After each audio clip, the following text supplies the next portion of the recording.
Thanks for coming, everybody. This is our fifth and final episode of the Montana Functional Health Information and Q&A session, and we have been focusing on the immune system for the last few weeks. And today we are actually going to be talking about a big one, which is stress and the immune system. And we're going to let Heather kick us off. Yeah, so I'll just do quick introductions for any of those new watching us tonight. I'm Dr. Heather Maddox, co-founder and co-owner of Montana Functional Health, and I'm joined by Lindsay Peterson, nurse practitioner, also co-founder and co-owner of Montana Functional Health, and Carla Alpert, certified health coach and founder of Well Humans. And as Lindsay said, we're going to jump into stress, which is a big topic. You know, and I really want to take a lot more time to talk about it. It always tends to be the elephant in the room for many of us, but yet stress is an integral part of life, and it really helps make us who we are. You know, try as we might, we can't exist without stress. So why is it such a hot topic for discussion? Let's start by looking at how animals respond to stress. There's a great book I like called Why Zebras Don't Get Ulcers. It explains the typical scenarios seen in nature all the time. One minute, an animal like a zebra is eating peacefully in a meadow, and then all of a sudden is being stalked and chased by a predator. A few minutes later, he or she is seen peacefully chewing grass again. All species, including us, of course, have this built-in fight or flight response to respond within seconds to a potentially life-threatening situation. We get a surge of cholesterol and adrenaline that diverts most of the body's attention to our eyes, muscles, and reflexes to spring into action to run away or have more strength to fight off an attack. The key with this response is that it is short-lived. We should be able to turn it off like a light switch when the threat is passed, just like the zebra.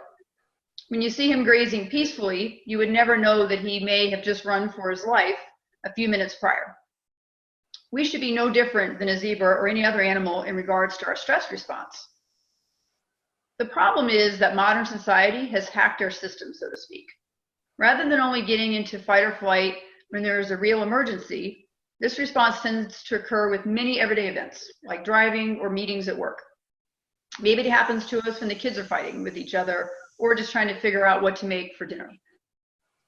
Our switch tends to get turned on many times during the day, and often we don't tend to make sure to turn it off. We don't get the chance to peacefully graze much during the day, if at all. When this happens day in and day out, it puts a strain on our adrenal glands and in turn our immune system. So with that being said, let's get more into some specifics on how stress actually affects the immune system. One of the main players is cortisol. It is produced by the adrenal gland on a daily basis and follows a certain pattern ideally. It is highest during the morning hours and starts to decline by the evening.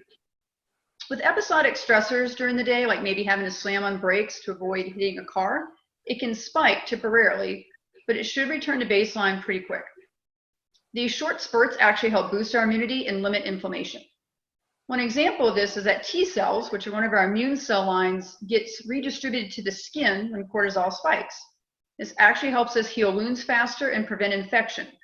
If you think about a life-threatening situation where you were attacked and wounded, this certainly increases your chance of survival.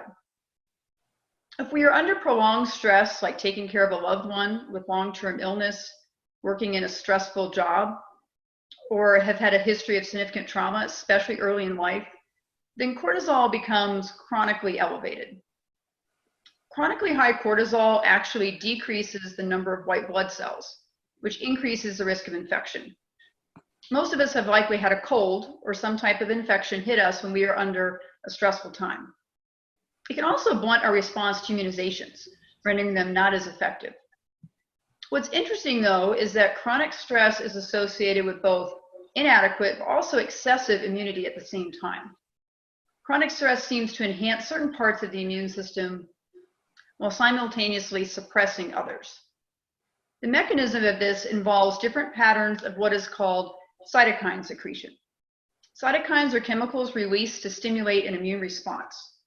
The cytokines that activate the part of our immune system that defends against infection and certain types of cancer cells actually get suppressed when cortisol levels are elevated. This in turn allows for the production of other cytokines that activate your acquired immune cells. When these types of immune cells are overactivated, it can lead to allergies and autoimmunity. People with asthma, allergies, and any autoimmune disease are more susceptible to stress-related immune dysregulation. The reason for this is the loss of self-tolerance that we have talked about previously. The lack of regulation is already present in an immune system that is unbalanced and has lost tolerance is only exaggerated during chronically stressful times. I want to make sure to mention that chronic stress also directly impacts the gut, which we know is in close contact with the immune system. Chronic stress suppresses key species of bacteria like lactobacillus and bifidobacteria and stimulates other species. Specifically, anger and fear stimulate the growth of Bacteroides species. This creates an imbalance in gut bacteria or dysbiosis. Lactobacillus and bifidobacteria also help produce short-chain fatty acids, which act like glue along the intestinal lining and help keep it intact and hence not leaky. We know that leaky gut is a key starting point for chronic overreaction of the immune system. Dysbiosis can also lead to chronic inflammation and further disruption of normal protective mechanisms. Helps keep your immune system tolerant. Chronic stress also suppresses levels of IgA, which we have talked about previously as well. That is the main immunoglobulin that helps line the gut wall. Low levels carry an increased risk of food sensitivities, inflammatory bowel disease, irritable bowel symptoms, leaky gut, and infections. Hopefully a common theme arising here is how intricately connected our body systems are with each other. If we become imbalanced in one, it can have significant impacts on all of the others. Stress is pervasive and knows no boundaries. No system is immune to its effects. However, there are multiple ways to mitigate the effects of stress on our body and immune system. The goal is to help find how to turn your switch off and allow your adrenals to rest. It could be learning how to incorporate deep breathing into your day, listening to sounds of nature, or just laughing. Sometimes we don't always realize we're under stress and just chalk it up to life.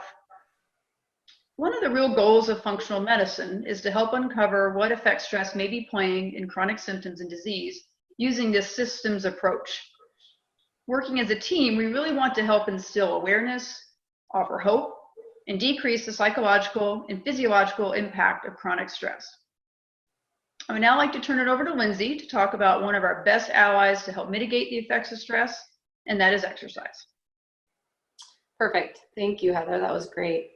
When we think of the benefits of exercise, what first comes to mind for most people are things like stress reduction, Heather mentioned that, weight control, building strength, improving fitness, endorphin release, and positive mood effects, longevity, cardiovascular health. I mean, the list goes on, but while those things are very real benefits, what we often don't readily think about are the effects of exercise on our immune health. So our immune system is extremely responsive to exercise, and these effects have been noted across our lifetime. Leading a physically active lifestyle appears to limit the age-associated changes to cellular composition of our adaptive immune system. Remember, that's the one in our immune system that is learned over time. So through various studies, it has been found that moderate to vigorous aerobic exercise in bouts of less than 60 minutes have been noted to increase our immune response. Activities like this selectively increase a subset of our white blood cells, those are called lymphocytes, and this process enhances our immune system's ability to closely observe for any foreign invaders. Exercise also enriches the supply of another subset of our immune system called T and NK, or natural killer cells, that acutely target and kill virus and bacteria. Moderate physical activity can include brisk walking, swimming, or mowing the lawn, and it seems like about 150 minutes is what's recommended over the course of a week. Vigorous aerobic activity includes running, HIIT workouts, aerobic dancing, and a good weekly goal of this type of exercise is about 75 minutes. It's also recommended by people like the CDC, say engaged in resistance training or strength training a few times a week. And there's clear benefit for maintaining strength, but it also helps people who want to lose weight shed some extra pounds. And resistance training is also known to help the body move efficiently and effectively, which we need. While each bout of physical activity promotes a healthy immune system, the benefits are only temporary. So it's important to establish regular exercise routines so that your immune system can stay strong all year round and decrease your chance of getting sick. For some time, there were thoughts that exercise may suppress the immune system, but recent studies have disproved that thought. There was a study that I found and published in the Frontiers of Immunology, and it was concluded that leading an active lifestyle is beneficial rather than detrimental to the immune system. And they concluded that limited evidence suggests supporting exercise suppresses our immune competency and does not seem to heighten the risk of opportunistic infections.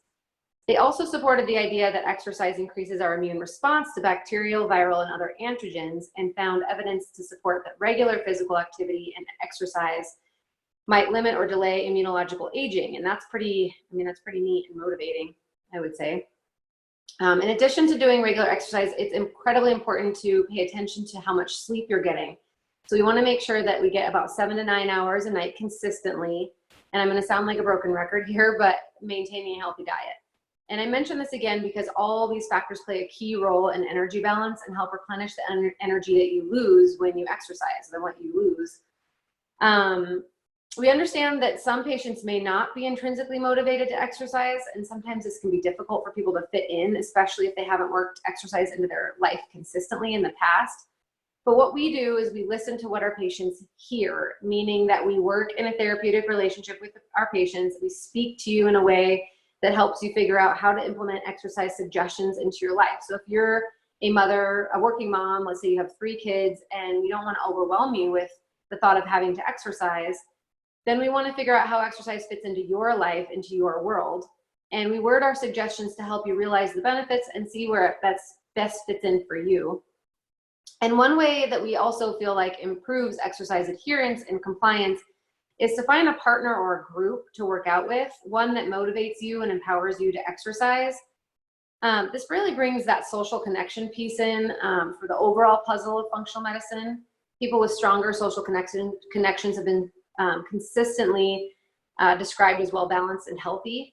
So that's just something that we feel like is extra important when it comes to finding that group with exercise is really utilizing a team approach. Like we're here for you as a team, and we have today Carla, our health coach, but somebody who's just there for you on a consistent basis. And that's why we think that group fitness or partner fitness can really be beneficial.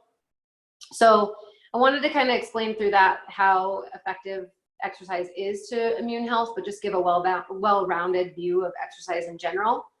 So hopefully that gave you a good picture of exercise. But next is Carla. Okay, thank you, Lindsay. So I know none of you are going to be surprised to know that we deal with stress on a daily basis, like Heather said, and it's not going anywhere. But it's actually how we work with the stress that really matters. So finding ways to manage the stress more effectively is what's really important to help maintain good health. And today I'm actually going to talk a little bit about the benefits of meditation on stress reduction. So meditation affects the body in the exact opposite way that stress does. It triggers the body's relaxation response, and it helps you return to a calm state. And it also helps the body to prevent and repair itself from the physical effects of stress. And aside from meditation being good for stress reduction, it also has so many other benefits like better concentration, increased self-esteem, self-acceptance, self-awareness, increased happiness and peace of mind, and reduce levels of depression and anxiety. And it can lower blood pressure. It can help you build a stronger immune system, and can even help you get a better night's sleep. So it sounds pretty worth it, right? If you want to try meditation, you can give it a try easily by simply just focusing on your breathing for 5 minutes. And all you need to do is to sit comfortably, relax your body, and then begin to notice your breath. And if you find yourself thinking of all the other things you need to do, keep redirecting your attention back to your breath. And if it's helpful, in your mind, you can even say in when you breathe in and out when you breathe out to help keep your attention on your breath. But for many of our clients, even 5 minutes of meditation feels too overwhelming at first. So I like to start with breath work instead sometimes. And using breathing techniques is also super effective at lowering stress levels and creating a calm effect. So today I'm going to demonstrate an exercise called the 4-7-8 breath. And this breath is also known as the relaxing breath. And it can be done any time of day, and it's easy to do discreetly. So if you need to do it at the office, or perhaps when you're in the middle of another triggering experience, you could do it there.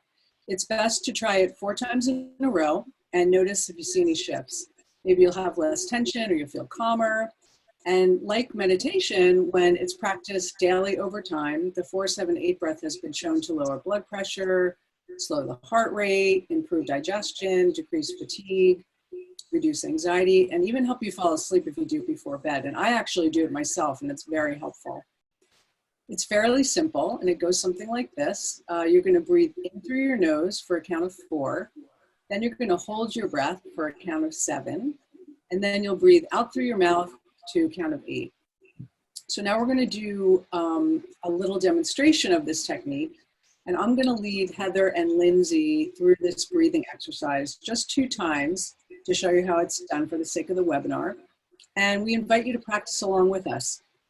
So Heather and Lindsay, are you game? Yep. Okay. All right, so you can either shut your eyes or you can just gaze gently down at the tip of your nose.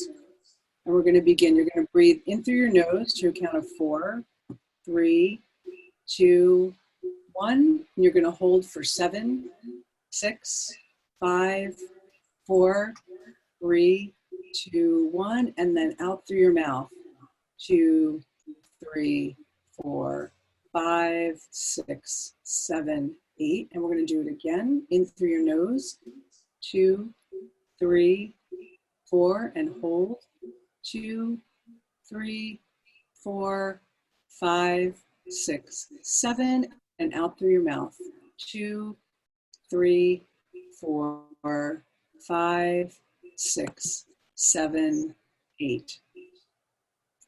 So that's it. It's really that simple.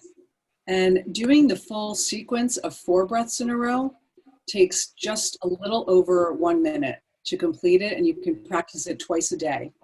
So I hope you feel a little more grounded and a little calmer from just trying the exercise 2 times. And before we go to Q&A, Lindsay and Heather, I'm going to check in with you and see how you're both feeling from trying that. Do you notice any difference? Yeah, even just, I mean, this can sometimes be a little bit stressful, doing these talks, although we've really grown to enjoy it. But it's funny, just even in doing that twice, yeah, I just feel this sense of calm and peace, almost a little euphoria. Oh, Definitely. And Lindsay? Yeah, I feel the same thing. And it's something that I feel like now that I've learned to kind of just know my body better, I'll know when those cortisol spikes happen. And it doesn't feel like I used to just not pay attention to it, but now I can tell when it happens and I don't like the feeling. Of course, if I'm in the middle of like something like immediate, like something acute, then I don't even really pay attention till it's over. But like if it's something that just traffic or something kind of mindless that just shows up, I can feel that now, and I'll recognize that I do not want that to consistently show up throughout my day and become more of a chronic spike there. So then I'll end up doing that breath work, and even what you just did, helped kind of reduce some of just the feeling that you get when your cortisol surges, when your heart rate's up, and helps your heart rate just come down nicely. I can actually feel it settling down. Those are like great results for just doing it twice. So yeah. Everyone else on the webinar, they can, imagine if you try it 4 times in a row, how it would even double that effect. And then 2 times, do the series 2 times per day, 4 breaths 2 times a day. Yeah. Really reap the benefits of that. Yeah. That's great. And I was reading, there was go ahead. I couldn't hear what you said. No, I just said thank you for practicing along. Oh yeah. Yeah. I like that the breath work that you just did, the one that's the in breath is shorter than the out breath, because I was reading a study that it actually physiologically will change some of the chemical processes that are released in your brain during a stress response. It was just nice to kind of make that connection, because I feel it, and then it's nice to read that why am I feeling better? Like I like the science behind it. Yeah, that's a great little piece to share. Yeah, so thanks, Carla. That was great. I'm just going to look at we're just going to jump into the question and answer portion of this. So if anybody has any questions, you can throw them in the chat box, and we'll be monitoring that, and we'll get to your questions. And there were some other ones that came in through emails. So I just wanted to pull some of those up. So, I guess we should start with one of the first ones that came in, had to do kind of with the breath work. So since we were just working on that, aside from that 4, 7, 8 breath that you just showed us, is there any other breath technique you recommend? Yeah, that's a great question. There are so many other breath techniques that people can do to just calm the body and reduce anxiety, and help this cortisol spike over time. So one of them that I like to do is called the 4 square breath. It's very similar to the 4, 7, 8 breath, where you'll breathe into a count of 4 through your nose, you'll hold for 4, you'll breathe out through a count of 4 through your mouth, and then you'll hold the breath out for 4. That's why they call it 4 square. There's also another one, which is alternate nostril breathing, which is more of sort of like a yogic style breath. And this might be a little bit different for people to try because it requires you using your hand, your right hand, to close off your nostrils. So you start with your right hand, you keep your thumb out and you fold the 2 fingers down so you can use the 3rd finger and your thumb. And then you would close off your right nostril and you'd breathe in through your left, close off the left, and then breathe out through the right, and then breathe in through the right, close it off, and out through the left. And that would be 1 round, 1 sequence. And you can do that for up to 5 minutes if you want to. And that's a very equalizing breath, really helps with anxiety. So those are just 2 off the top of my head, but there's plenty. There's a lot of them. That's great. Did you say that you have some of that on your website too in the past? I don't know if I have that specifically on my website. Okay. For some reason, I thought we talked about that in the past, but maybe not. I just was curious if you had any of that work there, or if you just, but I know you work with clients on it. I know you have, when you see clients, you work with them. Yeah, that breath work is so wonderful. I think anybody should just try it, you know, especially like, I think you were talking about, maybe at a breath meditation or something before bed, or there's times to do it in the morning if someone responds better with a morning meditation. And then of course, just throughout the day, if you're just feeling like you need that break, just to take that breath work is great. There's another question of how do you test for cortisol?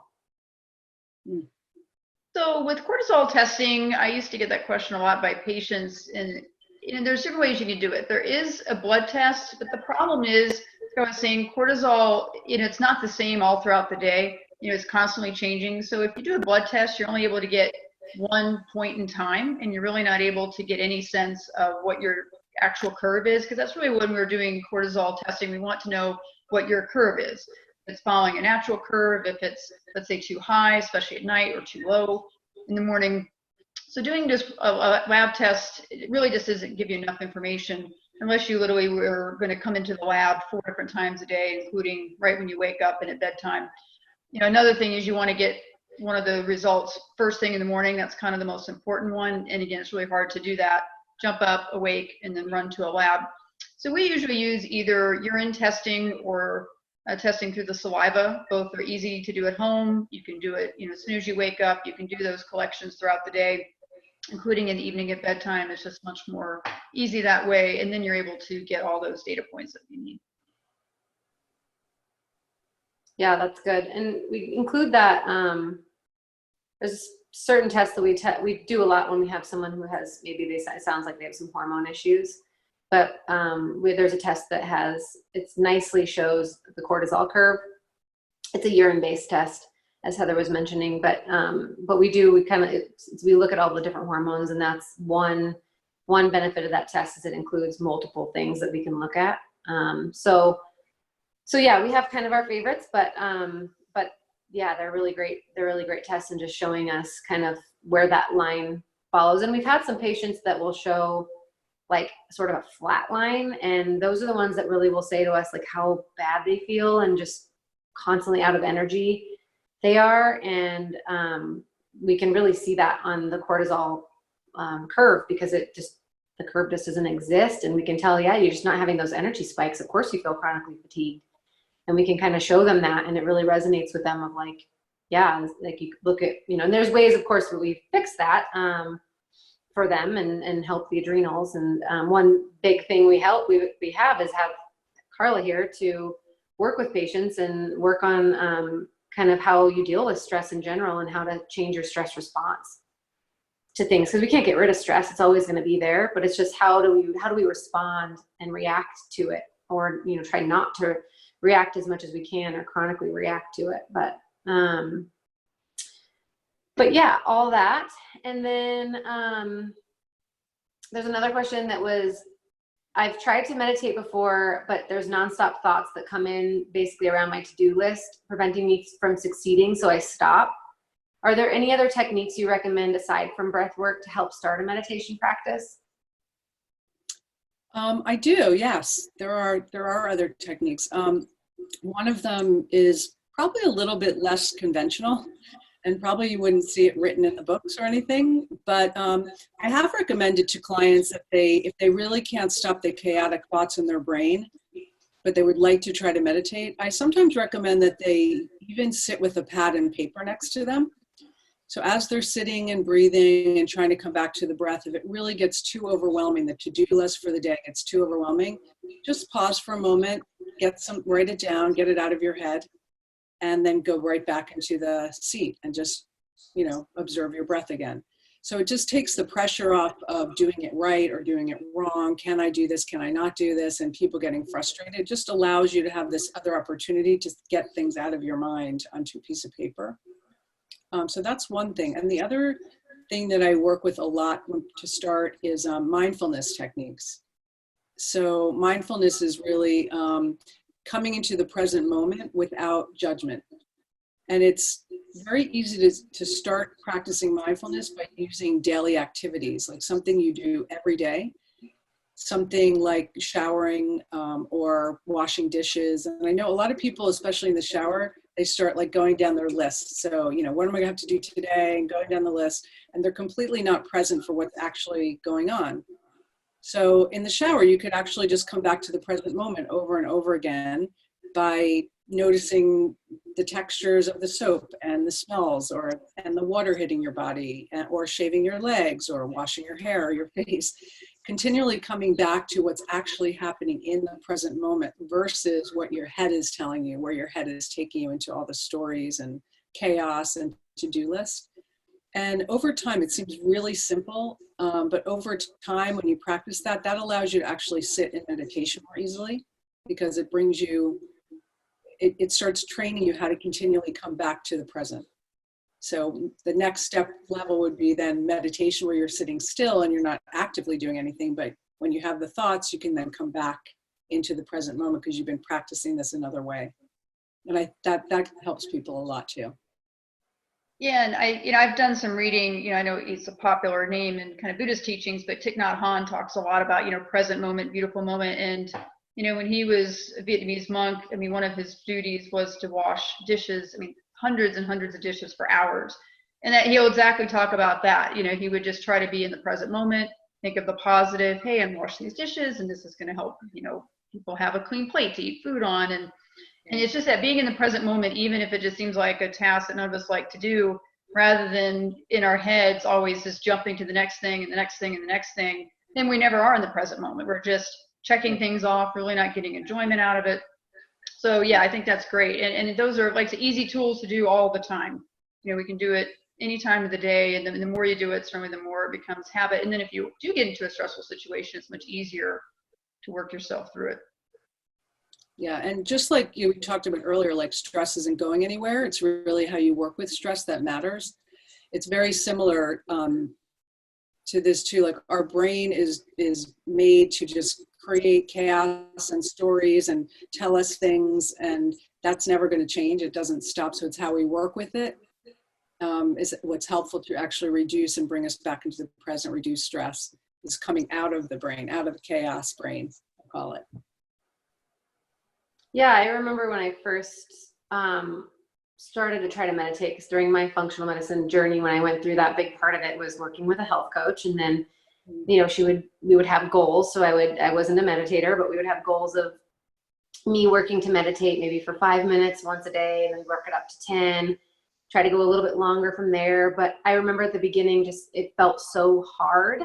And it was like actually harder to do that, to do the mindfulness piece and to remember that and do the meditation piece than it was for me to like strategically figure out my elimination diet. Like it was just like, I could actually like that was more tangible to me. And I was like, I can have control over this. I can, this is kind of like math to me, or kind of hits that science brain I have. But then the spiritual piece is just a little bit different for me. So I had to really work on it. But now I like came quickly actually to love it so much, because it would give me just these great escapes from the everyday and the erratic mind that can happen sometimes when we're really busy and have a lot on our plates.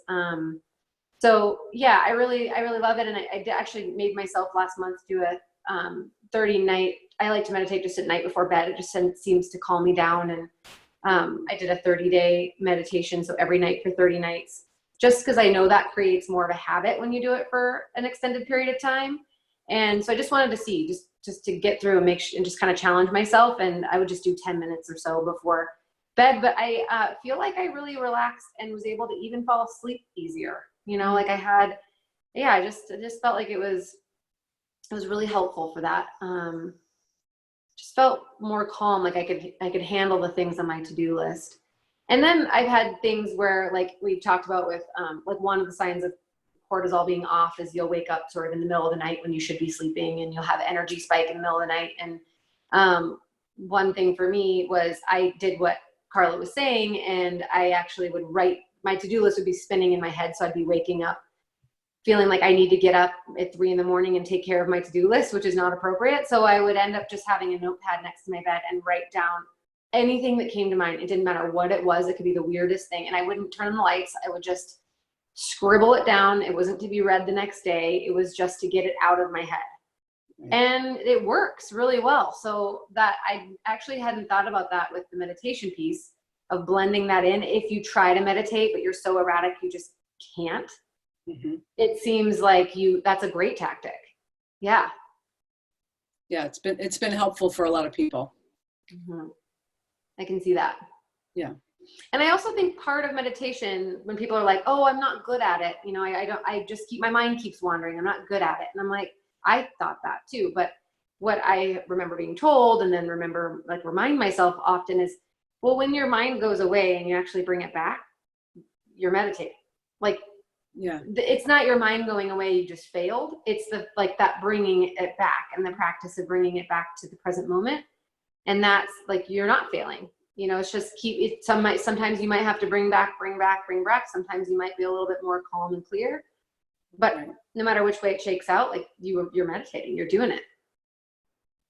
And even people don't understand either that even the most practiced meditators still struggle with those things too.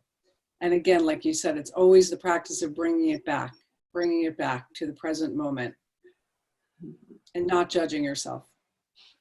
Oh yeah, that's easy to do, I think, for everybody. Yeah. Good. Well, that's perfect. Thank you, Carla. Those were great suggestions. And then there was a question that came in on exercise, and just it asked, is there such a thing as too much exercise?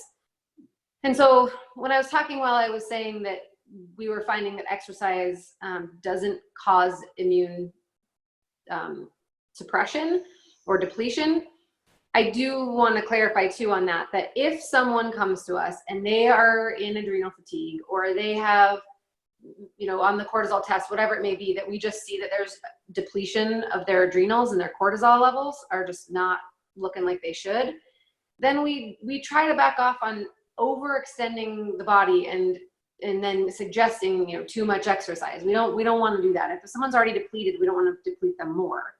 We want to work to kind of get their energy stores back, work on tactics for that, make sure they're getting a well-rounded amount of sleep and healthy diet to give back that energy. But then we'll work them up to, to start, when they start feeling a little bit better, we can say, yeah, let's get you back to working and getting some fitness back in your life because of all the benefits it brings. But the other thing is when someone wakes up, let's say someone does a heavy workout, and this could be someone without adrenal fatigue, but just someone does a heavy workout, the next day they wake up and they're just exhausted, like, and they didn't have like some other thing like recent jet lag or travel, like that was related to their recent exercise, then we tend to be like, that was a little bit too much. And you do not want your energy stores to just plummet from the amount of exercise you do and then not be able to build them back up. So then the next, 12 to 14 hours later, or however long it is, into the next day, you're still feeling dog tired, then we say that's a sure sign of it being too much. So that's just learning your body and how to listen to your body. So if you are a heavy exerciser and you're noticing times that you feel like that, just really pay attention to when that's happening, what type of exercise you're doing. Is it really, if you're a woman, is it related to your cycle time in your month? I mean, there's just lots of different things that can attribute to that feeling. But if we can get you to kind of learn your body and learn your response to things, then you'll better in the future be able to say, okay, that may be too much for me right now. I'm gonna, I'm already tired. I don't want to do another heavy workout. You can just space it out. You can always get back to that heavy workout. Just kind of listen to your body and we like to talk to people about the amount of exercise they're getting, just because it's something we want to incorporate, but we also want to make sure they're not crossing that line of too much, and that's more for the cortisol issue.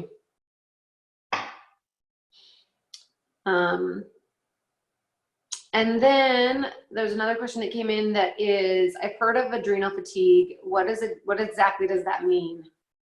Yeah, and I think, the term adrenal fatigue is used. I'm starting to see more too now, like adrenal dysfunction being used, because adrenals go through these cycles. Like I was kind of saying earlier, normally our adrenals should be in a state where they can react as they need to with the response, whether it be a full-on fight or flight, or again, these little spikes during the day, but then quickly return to normal. That's a healthy adrenal gland, and ideally that's what we want. And then if you have a situation, like let's say you're caring for that, loved one with chronic illness, you get into a state of the adrenals where you are basically under too much cortisol for prolonged periods, kind of a hyperadrenal or hypercortisol state. And with that can come certain symptoms. And that's where we may start feeling more anxious, kind of have a shorter fuse, noticing issues with sleep, maybe sugar cravings. That's kind of a big one there. Starting to have, kind of that, like I was saying, higher cortisol levels tend to affect our immune system by weakening a little bit. So we're less able to fight off infections. Maybe you're noticing you're more susceptible to infections, things like that. And sometimes actually too, that high cortisol state will cause us to gain weight in our abdominal area. So, people may not seem like they're eating as much. Like it's interesting. I hear this all the time. People are under a lot of stress, they're not eating as much, but yet they're gaining weight and they can't figure out why. A lot of times that's too much cortisol. And so, in a way, even though maybe people aren't as tired with that, that's still a sign that the adrenals are struggling and that there's kind of adrenal dysfunction. And then, like Lindsay was alluding to, when that kind of burns out and we get into sort of that flat line, so to speak, where we had just too much cortisol for too long, we've depleted our stores, we can't keep up. Then sometimes that's what we'll think of maybe as that adrenal fatigue, but it really is just almost too little cortisol. And those folks, they're tired, they have a hard time getting motivated, they feel depressed, they may really rely on caffeine to get going. Sometimes you'll see salt cravings, it gets to that point. Definitely more muscle pains. It can actually look a lot like fibromyalgia. There's tends to be more sleep needed, but it's poor quality sleep. There's just that never really feeling rested, no matter how much they're sleeping, really can't function and get through the day. Those are the folks especially that probably, if they even try to do any exercise, they may feel tired and really can't handle anything. And so really the adrenals are kind of on a spectrum. And so we really, again, look at, what's going on with individuals' lives, certainly the stress levels, the sleep, the eating, are you getting plenty of nutrients? And just with a lot of those symptoms, you can start to tease apart, if there's an issue with the adrenal glands. And again, sometimes we'll like to confirm that with Dutch tests, or which do the hormones too. We're just really looking at that adrenal curve by itself. Yeah, that was a great explanation. Yeah, that's, I think, the questions that have come in so far. If there are any more, please throw them in the chat box. We will happily get to them. But I think we're kind of at that time anyway. Yeah, and I just want to say thank you to everyone that's joined us over these past 5 weeks. It's just been an absolute pleasure to be able to do this and try to offer as much information as we can about how to support the immune system, especially during this time when COVID-19 is on everybody's minds. And hopefully you realize, just a lot more too about some of the basic principles of functional medicine and really just how the body works and how there's so many ways we really can keep it healthy, keep it in balance, keep the immune system healthy. And really one of the keys, whether it's coronavirus or anything, is to keep the host healthy. If we can keep ourselves healthy, we're in a much better situation to fight off anything that comes our way. And again, hopefully through this whole series, we've been able to explain some of these really key concepts, like with gut health and, certainly today's stress, the benefits of sleep. We talked about the microbiome. We really talked about a lot of concepts, that bring all this hopefully together. Yeah, absolutely. And we, I just want to say thank you as well, because we know that, many of you have stuck with it and come back each week and kept listening to us, and hopefully you learned a lot. And we were going to do our 6th one next week, but we realized that a lot of what we were talking about next week was similar to this week and things that we've touched on in the past. So we just thought, this is a great week to wrap things up and have Carla back again with us. We're very grateful for her to be here and share her expertise. And yeah, we just thought it was a great subject to kind of end on too, with, stress and how to kind of walk away in this situation with some good idea around stress and how to maintain it or how to decrease it, and some tactics like Carla was going over that you can do anywhere that really help reduce that stress response. And hopefully you learned a little bit more this week. Yeah, so thanks everybody for coming. We really appreciate it. In the future, we are gonna hopefully do some more of these. We're gonna try to announce some of that as time goes on when we figure out what we wanna do. But really, it'd be fun for us, we think, to focus on some of those big topics we mentioned in the last 5 weeks of, have maybe one that's focused on gut health, hormones, cortisol or adrenal issues in general, cardiometabolic issues. It's just such a big one with the health around that, especially with COVID-19. I think it's on a lot of people's minds in general. What else am I forgetting, Heather? There's like... Well, and we didn't touch on a ton in this series, but certainly how our body naturally detoxifies itself. Yes. Environmental toxins and our own toxins that we create. So I think that could be certainly a good topic for discussion too. Yeah, so stay tuned, and we'll let you know through social media and through our website and our newsletters if we're going to do something like that in the future and what that might look like. So hopefully we have you guys back, and thanks for coming this time around. We'll see you guys later. Take care, everybody. Good night, everybody. Good night. Bye.